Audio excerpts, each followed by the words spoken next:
2016년도에 그 알파고와 이세돌의 바둑 대결이 있었는데요. 아마 여기 계신 분들도 좀 기억하실 것 같아요. 벌써 6년이나 지났네요. 근데 이제 그때 이후에 그 인공지능에 대한 환상이 다시 크게 일었습니다. 그래서 머지않아서 자율주행차가 택시와 트럭 운전수들을 대체하고 또 음성인식 프로그램이 콜센터 직원들을 대체하고 뭐 AI로 의사와 간호사가 대체되고 컴퓨터가 분석해주는 자산 관리와 법률 조언 등으로 관련 분야에서 일자리가 대거 사라질 것이다 하는 식의 이야기들이 많았습니다. 그래서 이제 2017년도에 당시 그 막 붐이 있을 때 그 한국고용정보원은 그 AI와 로봇의 발전에 따라서 2025년까지 1,800만 명이 고용의 위협을 받을 것이다 하고 전망을 했어요. 그러니까 전체 취업자의 70%고 단순 노무직의 90%가 영향을 받는다 하는 전망이었는데요. 근데 좀 생각해 보면 2017년에서 벌써 5년이 흘렀고 그 2025년이 앞으로 3년 앞으로 다가왔는데요. 사실 현실에서 그런 변화가 일어나고 있지 않다는 것을 우리가 볼 수 있는 그런 상황이라고 할 수가 있습니다. 인공지능은 그 약한 인공지능과 강한 인공지능으로 이제 나뉜다고 하는데요. 이 약한 인공지능은 뭐 안면 인식이나 음성 인식이나 뭐 이런 등의 특정 기능을 수행하는 것인 반면에 그 강한 인공지능은 인간의 고등 정신을 따라잡거나 능가할 수 있는 그런 인공지능을 뜻합니다. 그래서 2016년 알파고 충격 직후에는 강한 인공지능이 등장할 것이다 하는 주장들도 이제 상당히 접할 수가 있었고, 뭐 자파 내에서도 이제 그런 주장을 이제 그 하는 사람들도 꽤나 있었습니다. 그런데 사실 지금은 그렇게까지 말하는 사람이 그때 물론 지금도 인공지능에 대한 환상이 당연히 없는 것은 아니고 꽤나 많고 그에 대한 두려움도 있긴 하지만 그때에 비해서는 좀 약해지긴 했어요, 사실. 그리고 이제 실제로 보면은 강한 인공지능은 말할 것도 없고 그러니까 몇 년 내에 개발될 것이라던 기술들도 여전히 난항에 부딪혀 있는 경우를 우리가 흔히 그 볼 수가 있습니다. 그 대표적인 게 자율주행차라고 할 수가 있는데요. 당시에 이제 그 구글, 뭐 GM, 테슬라 등 세계적 기업들이 2019년에서 2021년에는 완전 자율주행차를 선보일 수 있을 것이다 하면서 이제 자신을 했었습니다. 그래서 기업주들은 그러면 이제 운송에서 노동자를 대규모 이제 고용하지 않아도 되기 때문에 인건비를 대폭 줄일 수 있을 거라고 전망하면서 이제 막대한 투자를 했어요. 그래서 그 이에 따라서 운전수들이 대량으로 실직할 것이다 하는 식의 말들이 많았는데요. 그런데 사실 지금 이미 2022년이 됐지만은 이 완전 자율주행차는 아직까지 이제 좀 먼 미래이라고 여겨지는 상황입니다. 그래서 최근 이제 실직을 하고 있는 사람들 오히려 이 자율주행 전도사라고 불리던 CEO들이다 하고 이야기를 할 수가 있는데요. 그 자율주행 기술을 개발하는 구글의 자회사 웨이모의 CEO나 GM의 자회사 크루즈의 CEO는 지난해 자리에서 이제 물러나야 했죠. 그 우버도 그 2020년 말에 그 자율주행차 사업을 매각했습니다. 그 완전 자율주행차 상용화 일정이 계속 미뤄지면서 손실이 불어났기 때문입니다. 그 테슬라는 완전 자율주행 기능을 판매한다고 광고를 이제 하고 있는데요. 그런데 이것은 사기에 가까워서 그 독일 법원은 그 표현을 쓰지 못하도록 판결을 하게 됐습니다. 그 지난해 초에도 테슬라의 자율주행 그 기능이 대형 트럭을 인식하지 못해서 그 자동차가 트럭의 바퀴 사이로 파고들어서 탑승자가 사망하는 사고가 발생하기도 했는데요. 이처럼 완전 자율주행 기능은 여전히 먼 미래의 일이고 실제 인간 노동을 대체할 수 있을지 장담할 수는 없습니다. 물론 자율주행 기능이나 또 인공지능 번역이라든지 뭐 이런 등등의 그 인공지능 기술들이 인간을 보조하는 유용한 기술일 수는 있는데요. 하지만 아직 어느 것도 인간의 노동을 완전히 대체할 가능성을 보여주는 것은 보여주고 있지는 못하다고 이야기를 할 수가 있습니다. 그래서 실제 지금 이제 도입되는 기술들이 어떤 게 있냐 이렇게 봤을 때 뭐 챗봇 같은 거 이게 그 이제 정보통신정보연구원이 이제 지난해 조사한 결과를 보면은 AI 기술을 도입한 기업들이 도입한 것 중에 좀 가장 비율이 높은 게 챗봇이더라고요. 근데 그래서 보통 이제 금융 서비스 뭐 은행이라든지 뭐 카드사라든지 이런 데 사이트 들어가 보면 대체로 챗봇들은 다 마련을 해뒀잖아요. 어느 정도는. 근데 우리가 이제 서비스를 이용해 봐도 알겠지만은 그 챗봇이 간단한 질문에 대한 응답 외에는 일을 처리할 수가 없어서 결국 상담사와 통화를 해야 하는데 그 연결을 수십 분 동안 기다리면서 우라통이 터져보는 그런 경험을 누구나 한 번쯤 해보셨을 것 같습니다. 그리고 AI 기술로 그 노동이 사라질 것이다 하던 산업 부분 중에서 코로나19 상황과 맞물리면서 그 오히려 그 인력 부족 사태가 벌어지는 곳도 상당히 있습니다. 그러니까 콜센터 같은 경우가 대표적이고요. 뭐 택배라든지 운송, 의료 등의 부분에서도 그 인력 부족으로 기존 노동자들이 장시간 노동과 과로로 고통받는 일들이 벌어지고 있기도 합니다. 그리고 AI 산업들은 그 산업들이 그 4차 산업혁명과 그 새로운 경제 성장을 이끌 것이다 하는 주장들도 이제 많았는데요. 그 여전히 또 이런 주장들이 유행하고 있기도 합니다. 그런데 이 또한 과장이라는 것이 드러나고 있습니다. 실제로 산업혁명이다 이렇게 이름을 붙이려면은 그 생산성이 빠르게 상승하는 시기여야겠죠. 그러나 이제 현실은 그 정반대인 그 상황이다 하고 볼 수가 있습니다. 오히려 생산성의 발전 속도는 세계적으로 떨어지는 중인데요. 제가 이 그래프를 좀 보여드릴게요. 이것이 이제 미국, 독일, 그 일본의 노동 생산성 증가율을 나타내는 그래프입니다. 그래서 여기 보시면은 1950년에서 73년의 평균이고 74년에서 2000년의 평균이고 그리고 최근 2001년에서 2017년의 평균입니다. 이걸 봤을 때 이때 50년대, 60년대는 이렇게 높았던 것이 다 떨어지고 있다는 거. 이게 미국, 독일, 그러니까 제일 밑에 게 미국, 중간 게 독일, 그 위에 제일 위에 게 일본인데요. 그런 추세를 확인할 수가 있습니다. 그리고 이제 한국 같은 경우도 잠시만요. 네, 한국에서 제조업의 노동 생산성 증가율 추이를 나타내는 그래프인데요. 이것도 보면은 2008년 그 세계 경제 그 불황 그 전과 후를 나눠서 이제 비교를 한 거예요. 그래서 2008년 이전 추세에 비해서 그 이후에 오히려 그 노동 생산성 증가율 추이가 떨어지고 있다 하는 것을 보여주는 그래프이고요. 한국은행이 발표한 자료입니다. 그래서 사실 이제 이건 세계적인 추세랑도 맞물리는 것이다 하고 할 수가 있어요. 그러니까 그리고 이제 소위 4차 산업혁명, 인공지능의 발달 이런 것이 이야기되는 2010년 이후 상황에서 오히려 생산성이 떨어져 있는 상황이다 하는 것을 볼 수가 있습니다. 그래서 이런 것을 볼 때 이 4차 산업혁명 구호와는 다르게 실제 현실은 그 오히려 생산성 증가 속도가 느리게 과거보다 더 느린 상황이다 하는 것을 알 수가 있고요. 이것은 그 자본주의 어떤 장기적인 그런 불황 상황을 반영하는 것이다 하고 이야기를 할 수가 있습니다. 그러니까 2008년 세계경제공황 그 이후에 한 지난 10여 년간이 장기 불황 상황이다 하고 이야기를 했었는데요.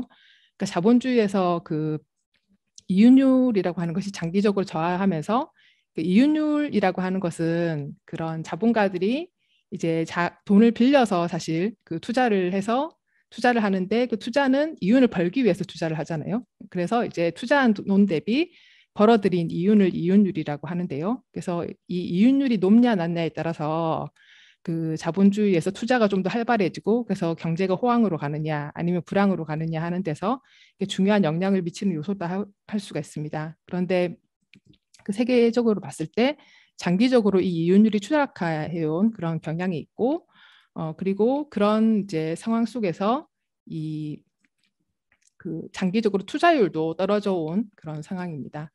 그래서 그 자본가들이 자신의 생산수단, 기계라든지 이런 것에 대한 투자율 자체도 떨어지다 보니까 생산성의 발전도 정치가 되고 있는 상황이다 하고 그 이야기를 할 수가 있습니다. 그리고 이제 이런 그 보통 그 생산성이 물론 이게 발전 속도가 그 줄어드는 것이긴 한데 발전 자체가 뭐 거꾸로 가고 있다 이런 것은 아니죠. 생산성 자체가 떨어지고 있다는 것이 아니라 발전 속도가 저하되고 있다는 것인데요. 근데 이제 보통 또 이런 기술 발전으로 그 일자리가 줄어들 거다 하는 식으로 생각을 이제 하는 사람들은 생산성이 향상이 되면은 그거에 따라서 이제 실업이 증가한다고 생각을 하기가 쉽습니다. 근데 이 실업이라고 하는 것은 기술력이 발달하고 생산성이 발달한다고 해서 이제 그게 바로 이게 실업으로 이렇게 직결되는 식으로 기술 결정 식으로 이렇게 진행되는 것은 아닙니다. 그러니까 이것은 이제 그 미국의 실업률을 나타내는 그래프인데요. 좀 장기적인 그 이제 상황을 나타내는 그래프라고 할 수가 있어요. 이게 보면 이제 60년대, 70년대, 뭐 80년대 뭐 이렇게 해서 최근까지 코로나 시기만큼 올라갔다가 떨어지고 있는 것인데요. 보면은 그 앞에 이제 그 이윤율 그래프에서 이게 50년대와 그 60년대 초까지가 이윤율이 되게 높은 장기 호황의 상황이었고 70년대부터 이윤율이 떨어지면서 이 뒤에는 이 그 70년대부터 좀 상당히 불황의 시기를 겪고 있다 하고 이야기를 할 수가 있는데요. 이제 그 이런 실업률 그래프를 보더라도 이 60년대 이때 상대적으로 낮았다가 그 이후에는 상대적으로 높은 추세를 이제 유지하고 있는 것은 알 수 있습니다. 근데 이게 그 자본주의 생산력이 발전하는 거에 따라서 만약에 그 실업률이 그거에 비례해서 높아진다고 한다면은 생산력은 계속 어느 정도 이제 생산성은 이제 발전을 해왔기 때문에 속도가 더뎌진다 하더라도 실업률이 계속 높아졌어야 되겠지만은 상황은 그렇지 않죠. 상당히 굴곡이 있고요. 예, 그리고 이것은 어떤 생산성 발전에 그게 직결되는 것이 아니라 자본주의의 어떤 호황과 불황이라든지 경기 변동 이런 것과 이 실업률이 영향을 더 많이 받는다 하는 것을 알 수가 있습니다. 그래서 뭐 최근에 보더라도 딱 이때 이렇게 실업률이 솟구쳤던 것은 1990년대 말 그 닷컴 그 호황이 붕괴하면서 이제 벌어졌던 불황의 시기였고 이때는 이제 2008년 세계 그 대공황 때 이제 벌어졌던 것이었고 이제 코로나 위기 시기 때 벌어졌던 이제 실업률의 상승이다 하고 이야기를 할 수가 있어요. 그래서 실업률이라고 하는 것은 그런 기술적 상황에 직결되는 것이라기보다는 경제 상황 등 복잡한 요소와 연결이 돼 있고 또 계급 투쟁의 상황과도 영향을 받는다 하는 것을 우리가 볼 필요가 있습니다. 네, 그래서 제가 이제까지 그런 인공지능과 또 뭐 기술의 발전, 뭐 4차 산업혁명으로 노동이 사라지고 약해진다, 또 실업이 대량 증가한다 하는 식의 주장에 대해서 이제 주로 반박을 했는데요. 그렇다고 해서 인공지능과 로봇 같은 기술의 발전이 일자리에 아무런 영향을 미치지 않는다고 제가 주장을 하려고 하는 것은 아닙니다. 그러니까 전체 노동을 줄이는 것으로 이것이 직결되진 않지만은 분명히 자동화 기술을 도입한 기업과 산업에서 그런 부분적인 노동자들에 대한 공격이 진행될 수는 있습니다. 근데 이 점에 대해서는 마르크스가 자본론에서 상당히 깊이 있게 분석을 한 바가 있습니다. 그러니까 마르크스는 1818년에 태어나서 1883년에 이제 죽은 사람인데요. 그러니까 이제 사실 1800년대 자본주의는 상당히 급속한 이 생산성 증대의 시기였던 것이죠. 그래서 마르크스야말로 진정한 산업혁명의 시기를 살았다 하고 이야기를 할 수가 있습니다. 그래서 마르크스는 자본주의에서 끊임없이 새로운 기술이 도입되고 생산이 확대되는 것을 보고 이제 분석을 했고요. 그리고 이와 같이 끊임없이 기계와 같은 생산 수단을 변화 발전시키는 것이 자본주의의 특징이다 하고 이제 봤습니다. 그러니까 자본주의는 이윤 경쟁을 핵심으로 하는 체제인데요. 이 때문에 기업들은 시장에서 도태되지 않기 위해서 기계에 대한 투자를 끊임없이 하고 이로 인해서 생산력이 비약적으로 발전하게 되는 그런 특징이 있습니다. 그래서 마르크스는 이제 이것이 봉건제와 같은 이전 사회에 비해서 자본주의가 진보한 측면이라고 인정을 했는데요. 왜냐하면 비약적인 생산력 발전으로 인해서 인류를 빈곤에서 해방시킬 그런 잠재력을 가져왔기 때문입니다. 근데 이는 잠재력일 뿐 자본주의에서는 온전히 실현될 수가 없습니다. 그러니까 자본주의는 이윤을 위한 생산 체제이기 때문에 발전한 기술이 인류 다수의 필요가 아니라 자본가들의 이윤을 위해서 사용되기 때문입니다. 그래서 마르크스는 기계의 도입과 같은 일이 노동자들의 수고를 덜어주기 위해 이용되지 않는다는 점을 지적했습니다. 이제 직접 인용하면 이렇게 표현했는데요. 누구의 수고를 덜어준다는 것은 자본주의적으로 사용되는 기계의 목적이 결코 아니다. 기계는 잉여 가치를 생산하기 위한 수단이다 하고 이야기를 했습니다. 그래서 기계와 자동화 기술을 도입하는 과정에서 이 자본가들이 노동자들에 대한 공격을 강화하는 일들이 자본주의에서는 끊임없이 벌어져 왔습니다. 그래서 이제 마르크스도 지적했던 공격 양상에 대해서 제가 몇 가지 말씀을 드리면요. 먼저 이것을 인원 감축이라고 하는 그런 그 공격을 진행한다는 것이죠. 그래서 생산성을 높여서 이제 그 같은 그 산물을 생산하기 위해서도 더 적은 노동자를 필요하게 만들고, 그래서 이제 실업자의 군을 만든다. 이것을 이제 산업 예비군을 형성한다 하고 이제 마르크스는 이야기를 했는데요. 이제 그런 공격들이 진행될 수가 있습니다. 근데 물론 제가 앞서 말했던 것처럼 이것이 단순히 총노동을 감소시킨다는 의미는 아니었어요. 만약에 경제가 호황이라면 특정 부분에서 노동자들이 이제 더 적은 비율로 같은 양의 생산물을 생산한다 하더라도 또 다른 부분에서의 어떤 산업에서의 그런 노동력에 대한 필요가 생길 수가 있고, 경제가 확장되는 국면이라고 한다면은 전체 노동자가 이제 증가할 수 있다고 할 수가 있죠. 그리고 특정 산업에서 더 그 효율적으로 생산한다 하더라도 그 산업에서 필요한 생산량 자체가 또 비약적으로 늘 수가 있기 때문에 그 부분의 노동자들도 반드시 줄어든다 하고 말할 수 있는 것은 아닙니다. 상대적인 노동력의 이제 감소라고 말을 할 수는 있겠죠. 그래서 마르크스도 이제 이것이 뭐 전체 노동자 수를 줄인다는 식으로 보면 직결되는 것은 아니다 하는 것을 또 같이 이야기를 하기도 했고요. 그리고 이제 자동화 시설이 도입된 부분의 노동자들은 그 더 강화된 노동 강도가 강요될 가능성이 있습니다. 자본가들은 당연히 돈을 더 많이 벌려고 기계를 도입을 하고 또 경쟁에서도 유리해지기 위해서 도입을 하기 때문에 이 비싼 기계를 최대한 가동시켜서 이윤을 뽑아내야 한다고 생각을 합니다. 그래서 이 24시간 가능한 빨리 이제 기계를 돌리고 싶어 하고요. 그리고 그 가장 효율적으로 노동자들이 기계의 속도에 맞춰서 일을 하게끔 이렇게 노동자들의 노동을 또 재편을 합니다. 그래서 이제 노동에 대한 감시와 통제가 또 강화되고요. 이것이 사실 자본주의에서 아주 그 긴 시간 동안 진행돼 온 것이라고 할 수가 있죠. 그래서 뭐 거의 컨베이어 벨트 위에서 그 기계의 부속품이 된 것처럼 노동자들이 노동을 하게 되는 상황, 이런 것이 기계의 발전과 함께 벌어진 일이라고 할 수가 있고요. 뭐 최근에 그런 그 자동화 시설, 로봇의 도입 생산 과정에서 이런 것이 노동자들을 더 편리하게 해주는 것이 아니라 오히려 로봇의 속도에 맞춰가지고 사람이 일을 해야 되는 상황이 되고 있고, 그래서 예를 들어 그런 자동화 시설이 많이 발달했다고 한 아마존, 그 다국적 기업 아마존 같은 경우에 그 자동화 시설에 맞춰서 노동자들이 막 포장을 하고 짐을 싸고 해야 되기 때문에 거의 화장실 갈 시간도 없어서 병에 오줌을 넣어야 된다 하는 식의 말이 나올 정도로 아마존 노동자들도 노조를 만들어서 투쟁을 하고 했었는데, 그런 말이 나올 정도로 상당히 이제 그런 자동화가 발달한 그런 공장에서 노동 강도가 높아지는 일들이 벌어지고 있기도 합니다. 그래서 이런 기계의 도입을 통해서 그 노동의 소외가 더 강화된다 하고 그 이야기를 할 수가 있습니다.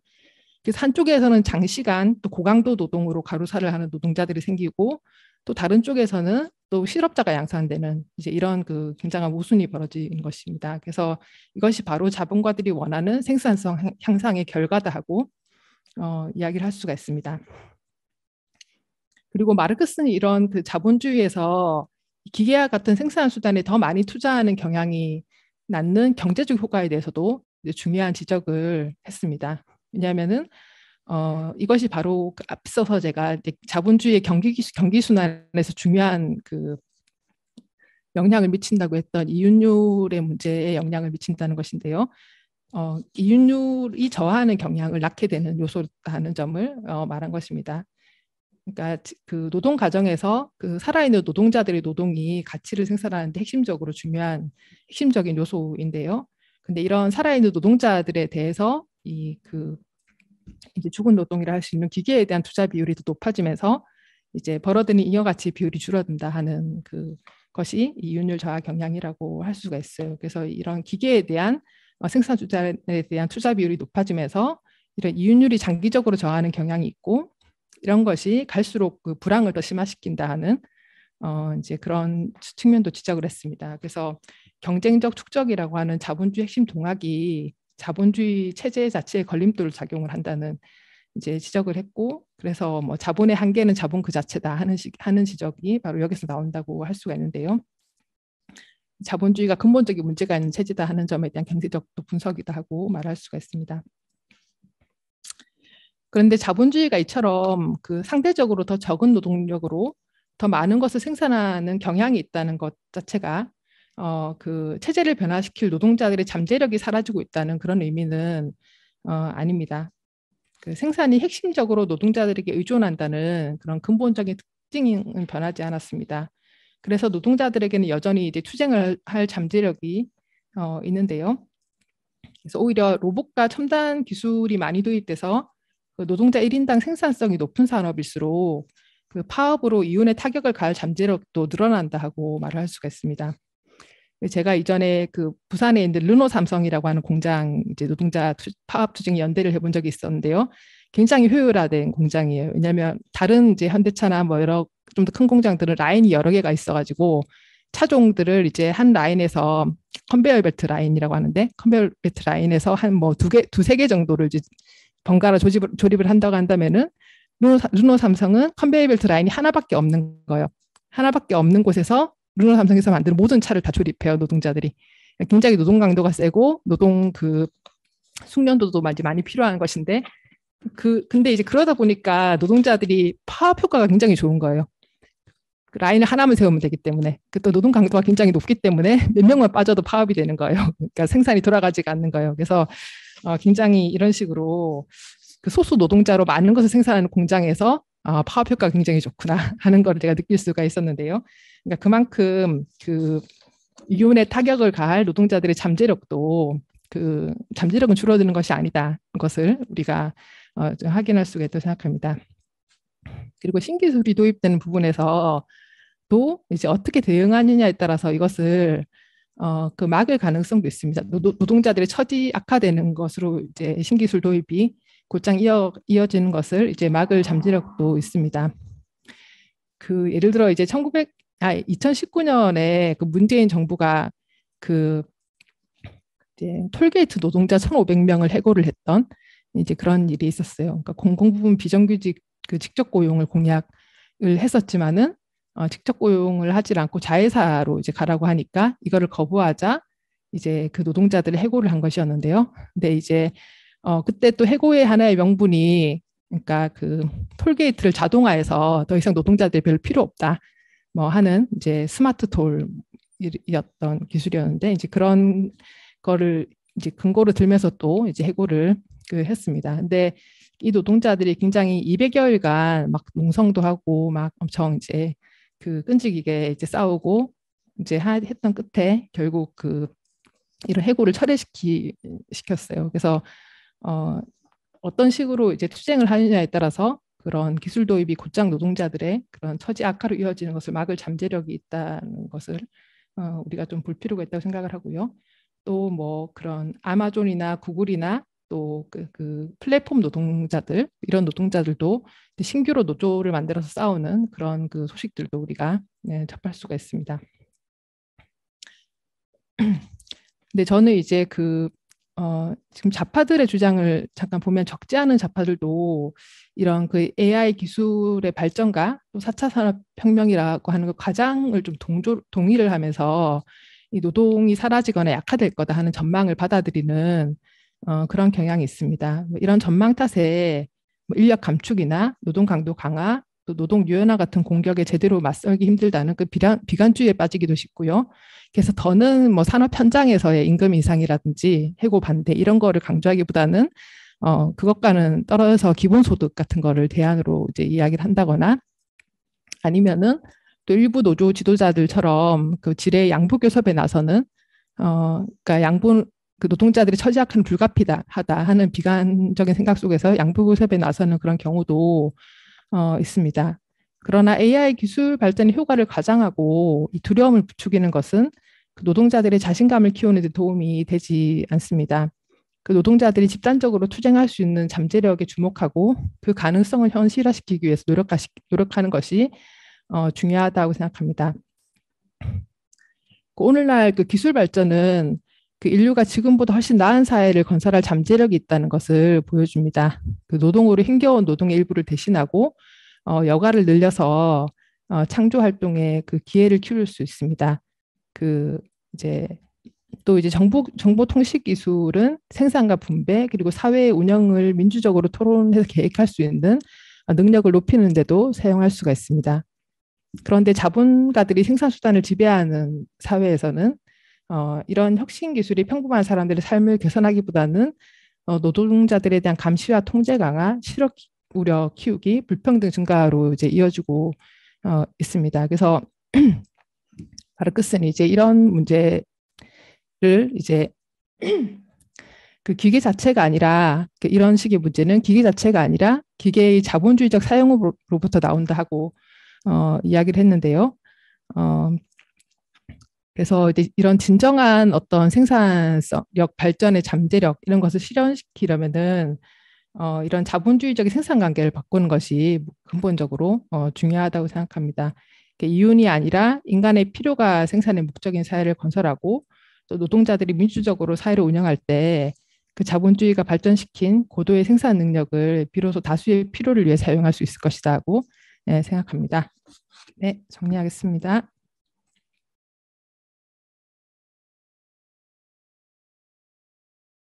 굉장히 재미있는 사례들과 또 좋은 주장들 많이 덧붙여 주셔가지고 저도 되게 잘 들었습니다. 실제로 이제 이런 인공지능 기술들이 노동 통제에 상당히 많이 또 활용이 되고 있고 그런 사례들도 되게 많더라고요. 제가 최근에 본 하나는 어린이집 선생님들을 어린이집 교사들이 이제 통제하는데 인공지능 카메라로 표정을 본다는 거예요. 그래서 아동을 학대하는지 마는지 본다는 좀 황당한 이제 그런 말도 있어서 노동자들이 반발하고 막 그런 일도 있던데요. 네. 그래서 나왔던 쟁점이나 질문에 대해서 좀 주로 답하는 식으로 하려고 하는데요. 그러니까 아까 이제 나왔던 쟁점 중에 하나 왜 이렇게 인공지능 기술 발전에 매달릴까 기업들이 이제 하는 것과 관련해서 그분이 이야기를 잘 해주셨다고 생각하는데 기업 경쟁력이라든지 뭐 이런 것들을 위해서 이제 하는 것인데 덧붙여서 한 가지만 이야기하고 싶은 것은 이런 인공지능과 관련한 이제 신산업 이런 것이 사실 개별 기업만이 아니라 이 국가 차원에서 육성되고 있기도 합니다. 국가 정부들이 그걸 상당히 강조를 하고 있고요. 그래서 지금 미중 갈등, 세계적인 제국주의 국가들 간의 갈등 여기에서 또 이제 그 경쟁의 한 요소이죠. 그래서 이제 미국도 막 그런 첨단 기술 산업들을 육성 계획들을 내고 중국도 제조 2025 이런 식의 계획을 통해서 이제 첨단 기술 산업들을 밀고 독일도 이제 인더스트리 4.0 이러면서 다 이제 그런 것들을 하고 있는데요. 그런 데는 자국의 어떤 경제적 기업 경쟁력을 발전시켜야 한다는 그런 필요성과 함께 또 군사적인 또 필요도 상당히 이제 작용을 하고 있죠. AI라든지 이런 기술들이 이제 군사적으로도 이게 또 이용이 되기 때문에 그래서 그런 경제적, 군사적 이런 필요들과 다 맞물려서 이제 패권 갈등 속에서 이런 기술 발전들이 진행되고 있다 하는 점을 또 볼 필요가 있다고 생각합니다. 그리고 이제 좌파들 내에서의 좌파들이 왜 이런 주장을 무기력하게 받아들일까 하는 이 질문과 관련해서 좀 층위가 좀 많이 나뉠 것 같아요. 그리고 좌파들마다 굉장히 좀 다양한 맥락이 있을 것 같아가지고 제가 다 말씀드리기는 어렵긴 할 것 같은데 큰 틀에서는 크게는 두 부류로 나눈다고 이제 볼 수가 있다고 보는데 하나는 이제 그런 생산성 자본주의에서의 나름의 경쟁력 발전 자체가 필요하다는 걸 일부 받아들이는 쪽이죠. 그래서 아까 정의당 이야기를 해주시기도 했는데 이렇게 노조 관료층 같은 경우에 나름의 기업이 살아야 노동자가 산다 하는 식의 논리를 이제 받아들이면서 노조 관료층의 처지 자체 위치 자체가 기업주와 노동자들 사이를 중재하는 그런 이제 위치에 있기 때문에 그들은 그 존재 자체가 기업이 있어야 노동자도 있다 하는 거를 굉장히 뿌리 깊게 받아들이는 그런 이제 세력이라고 할 수가 있는데요. 어쨌든 그런 상황 속에서 자신의 어떤 기업 경쟁력 강화가 어느 정도 필요하다는 걸 받아들이고 이제 그러다 보니까 생산성 발전에 어느 정도 협조도 하면서도 그 상황에서 노동자들도 한테도 너무 공격이 가면 안 된다 하는 거를 둘 다를 이제 생각을 하면서 그래서 이들이 이제 주로 이런 거에 좀 대처하는 입장은 변화도 이런 생산성 AI 산업이라든지 이런 변화 발전이 필요한데 노동자들의 처지에 가능한 좀 덜 피해가 가도록 해야 한다는 방향 속에서 그런 협의체라든지 그런 대화기구 협상 테이블 이런 거를 주로 이제 그 추진을 하는 식이에요. 근데 기본적인 이런 그 기술 발전을 통해서 노동자들 처지 후퇴가 어느 정도 불가피하다고 들어가다 보니까 이런 곳에서 진행되는 그 협상이라고 하는 것은 주로 양보 교섭이 되기 쉽다. 그래서 노동자들의 처지 개선을 위해서 투쟁을 우선을 하면서 그 투쟁을 통해서 뭔가 그걸 방어하려는 것을 취하는 것이 아니라 이제 협상을 통해서 하려다 보니까 양보교섭식이 되고 싶고 이제 그런 식의 일들이 지금 벌어지고 있죠. 그래서 뭐 작년에도 금속노조도 그런 금속노조 차원에서 산별로 해서 이런 그런 그 산업 전환 시기에 뭐 그 기업주들과의 어떤 협약 같은 거 이런 거를 맺기도 하고 뭐 현대자동차 같은 경우에 뭐 전기차라든지 이런 걸로 전환하는 시기에 노동자들의 인력 감축은 어느 정도 불가피하다 하는 식의 이제 그런 그걸 받아들이면서 인력 감축 같은 걸 합의하고 이런 식의 일들을 이제 있기도 했었는데요. 일종의 그런 그 방향으로 가는 데는 어떤 생산성 발전의 어떤 일종은 어느 정도 협조해야 된다 하는 이제 그런 그 좀 생각이 깔려 있는 거다 하고 이제 할 수가 있고요. 그리고 그런 식의 태도는 노동자들의 처지를 방어하는 데 결코 효과적이지 않다 하는 거를 우리가 좀 봐야 된다고 생각을 하고요. 이제 그보다 좀 더 그 왼쪽의 급진좌파 같은 경우에는 그러니까 그런 그 처음보다는 좀 이런 뭐라 해야 되나 그런 기술 발전을 통해서 노동자들의 처지가 악화될 거야 하는 비관 같은 것이 있다는 생각이 듭니다. 어떤 맞서 싸우기 힘들다 하는 무기력감 같은 것이 존재를 하고 그리고 이런 데는 다소 이제 지금의 어떤 체제의 상황에 대한 피상적인 이해, 그러니까 유행 시류에 그냥 좀 쫓는 이런 피상적인 이해를 할 때가 또 많아요. 사실 좌파 쪽에서도 이제 그런 또는 뭐 개혁주의 진영에서도 그러기가 쉬운데 주류에서 막 분위기 띄워가지고 막 이렇게 하는 거에 대해서 정말 진실이 무엇인지 하는 걸 면밀하게 실증적으로 체제를 분석하고 따져들어서 정말 본질을 파악하는 것이 아니라 굉장히 그 피상적으로 막 언론에서 나오고 하는 논의들이 휘청휘청되기 쉽고 그래서 사실 그 16년 그 알파고 막 그 논쟁이 있었을 때 뭐 그런 그 강한 인공지능이 등장할 수 있다. 뭐 하는 그 이제 언론 보도들이 상당히 많았는데 지금은 그 정도까지 나오고 있지는 않은데